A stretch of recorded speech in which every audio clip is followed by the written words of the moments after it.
Good morning. We're at Dog River Marina, which is right on the tip of the Dog River and Mobile Bay. And this marina is heavy emphasis on boat fixing and mechanical. And there definitely are some nice sized ocean-going vessels that stay here regularly. And then they have a small transient dock area for people that are coming in and out like we are. That's the ship store right there, and this is the end of the Dog River right here. So we'll show you some more of the marina as we go along here. So this is the pier at Dog River where we ended up parking our boat. Initially, they wanted us to park in front of that catamaran right there. But you see these giant posts sitting in the middle there. It was windy, and there was no way I, with my captaining skills, could ever get that done. This is what's called a fixed dock. So this dock does not move with the water. So as the current goes up and down, you have a certain way you have to tie the lines, and I'll show you how we did it on our boat in a minute.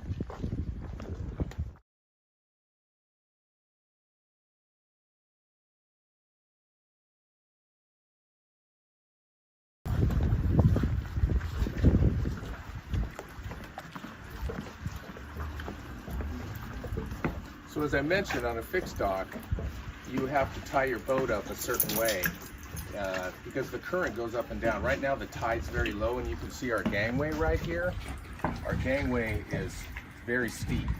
There are times yesterday when it was almost even with the dock. Very easy, but now the tide's real low.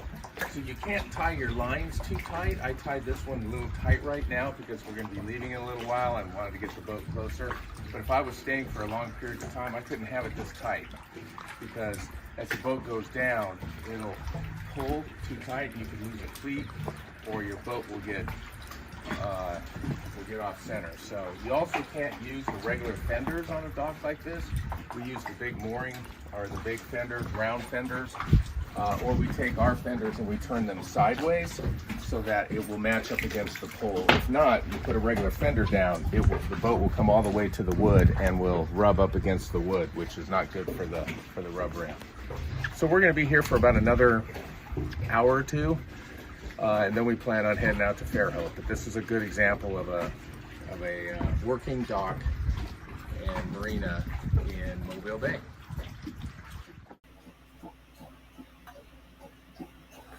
These are the channel markers that mark the deeper parts of Mobile Bay. You would think a bay this size would be deep in a lot of places, but in reality, it's very shallow in most places, and these red and green buoys help us stay on course.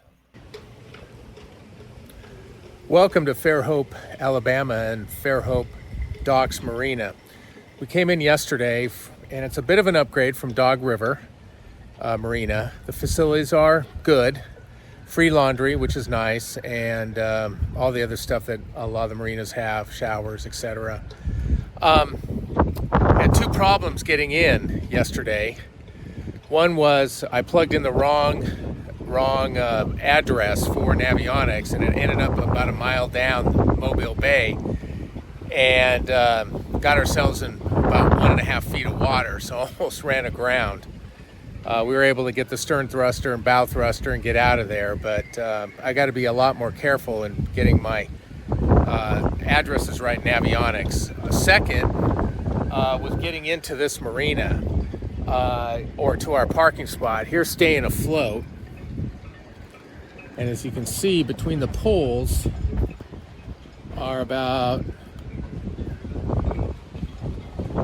1.5 feet on each side is all we have with the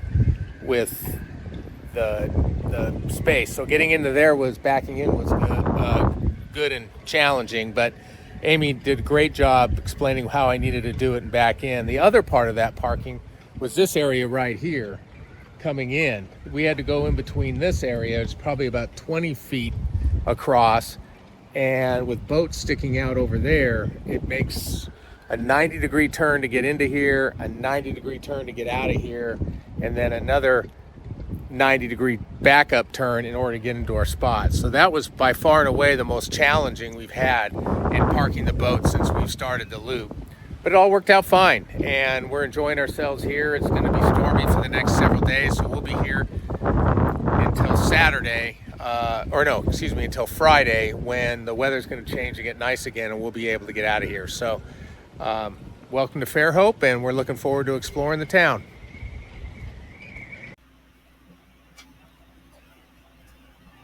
We were lucky the day we arrived at Fairhope. A shrimp boat had just pulled in and was selling jumbo shrimp for $5 a pound.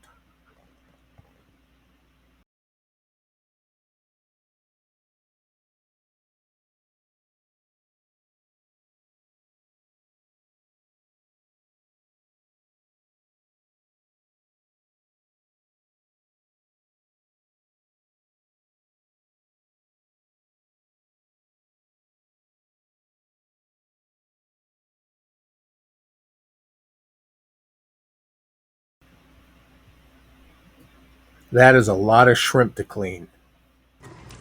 Video? So, Dean, give us an example of how you prepare shrimp? Exactly. Okay, well, since this is the first time me ever doing this, what I learned from the other guy is you just peel the head off, and if you peel it off right, the entrails come with it. And then he cooks them on the Barbie just like this, and then you peel and eat them afterwards. So that's, I think, going to be our plan. Okay, show us a little more detail about pulling the head off. So you just bend them backwards, entrails come out, and then you just put them in clean water. Nice. That's the plan anyway.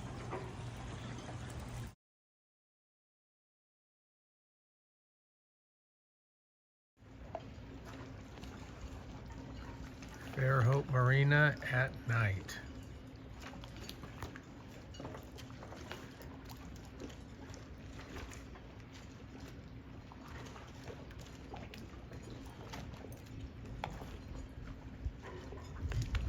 They're staying afloat.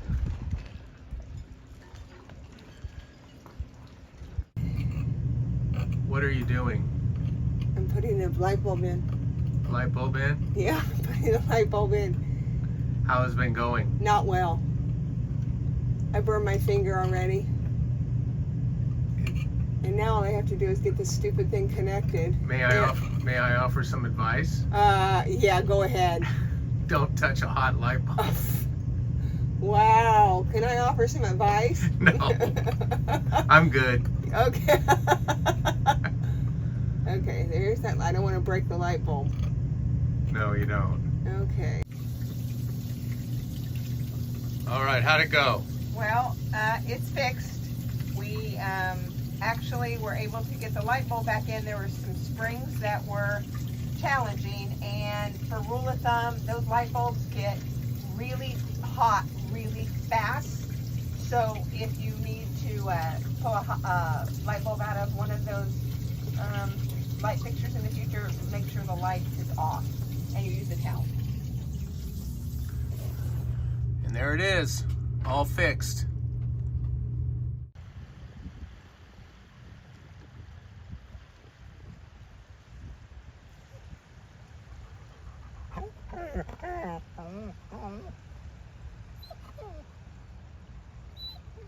This is Sophie.